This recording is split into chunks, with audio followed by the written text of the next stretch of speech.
Supreme court का जो फैसला है, सुप्रीम कोर्ट का जो आदेश है, एक ऐसा फैसला दे दिया, एक बहुत बड़ा फैसला है ये। आप कह सकते हैं ये एक ऐतिहासिक फैसला है, यानी समझौता डीड के लिए यह एक बड़ा फैसला आ गया। और बड़ा फैसला यानी आपसे जुड़ा हुआ है, आपके पूर्वज की जमीन से जुड़ा हुआ है। अगर आपके पिता की जमीन है उससे जुड़ा हुआ, आपके दादा की जमीन है उससे जुड़ा हुआ है। अगर आपकी यहाँ पर हो सकता है कि जमीन जो है वो दादी के नाम दर्ज है उससे जुड़ा हुआ है, माँ के नाम दर्ज है उससे जुड़ा हुआ है। तो ये जो समझौता डीड के यहाँ पर अगर देखा जाए को लेकर सुप्रीम कोर्ट ने एक संयुक्त संपत्ति के लिए बड़ा फैसला दे दिया। यानी संयुक्त संपत्ति की बात करेंगे, संपत्ति जो है अभी तक ज्वाइंट है। अब ये देखें बहुत लोगों के साथ दो कंडीशन आ रहा है। एक ये आ रहा है कि नाम जो है, नाम पूर्वज का दर्ज है, नाम पूर्वज का दर्ज है, लेकिन संयुक्त नहीं है। संयुक्त अलग अलग जो है, हम अपना हिस्सा जो पार्टीशन है ग्राउंड लेवल पर हम कर चुके हैं, यानी पोजीशन जो है वो अलग अलग सही है, लेकिन जो नाम है वो पहले से अलग अलग व्यक्ति का दर्ज है, पूर्वज का दर्ज है। तो अभी ये एक बड़ा फैसला अभी आपको देखने को मिलेगा। सुप्रीम कोर्ट ने एक बड़ा फैसला दे दिया।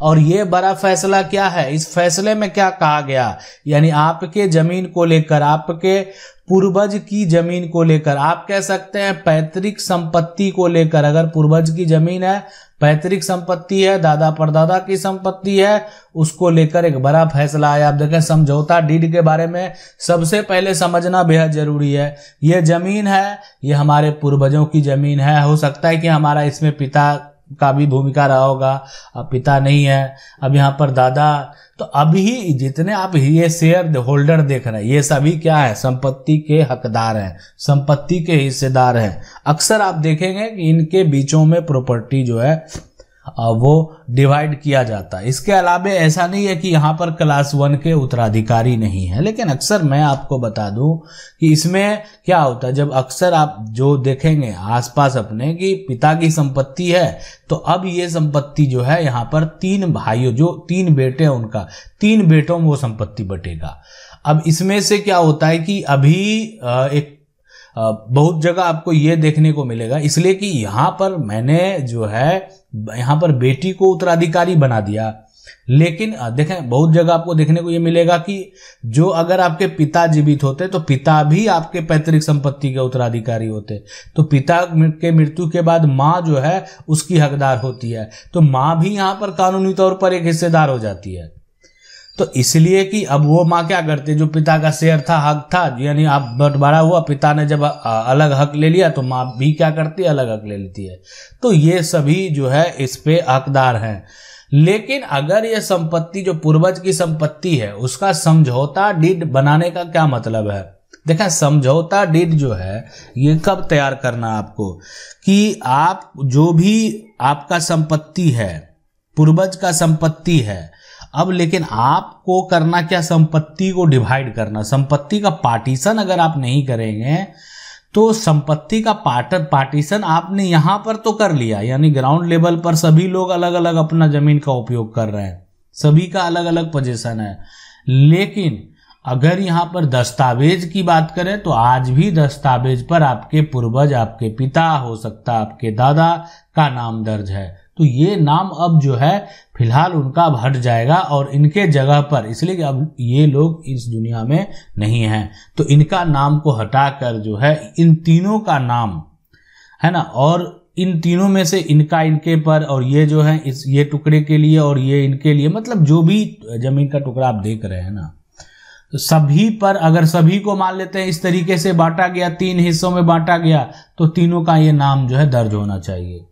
बेटी जो है परिवार की, अगर वो भी हक मांगती है तो कानूनी तौर पर आपको हक देना होगा, उससे आप वंचित नहीं कर सकते हैं।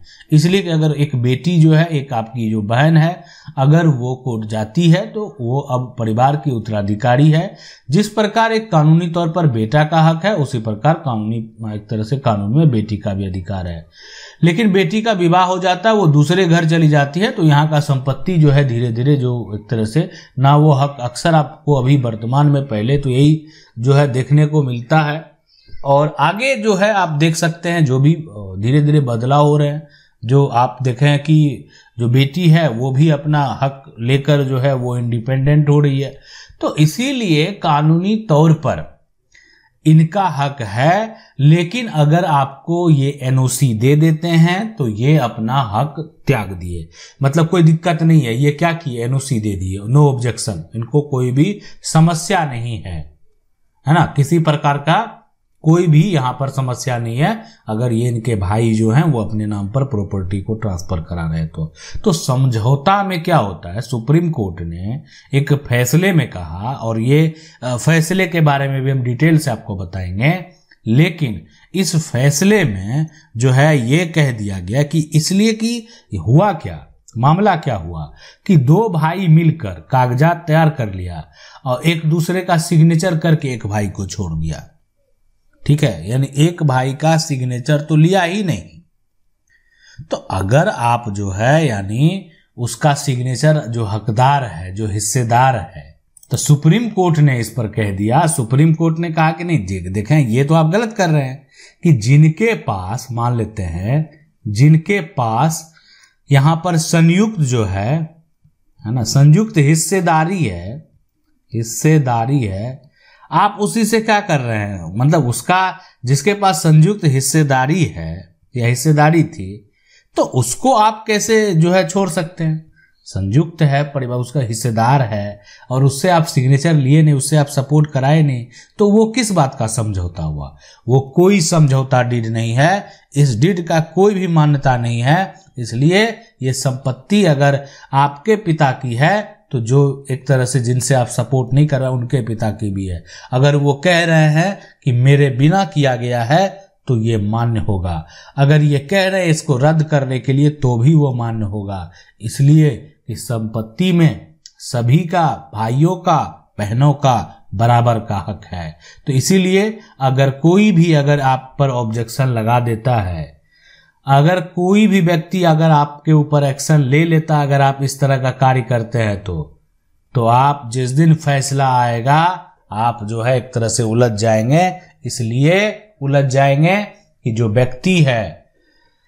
व्यक्ति आपस में बंटवारा किया लेकिन अगर बिना सहमति के कर लिया है तो उसको समस्या उत्पन्न हो सकता है। और ये फैसला है सुप्रीम कोर्ट का, ये सुप्रीम कोर्ट का ऑर्डर है कि अगर पूर्वज की जमीन है तो समझौता डीड में सभी का यहां पर सहमति जरूरी है, सभी सहमत होने चाहिए, नहीं तो फिर उस समझौता डीड का क्या मतलब हुआ।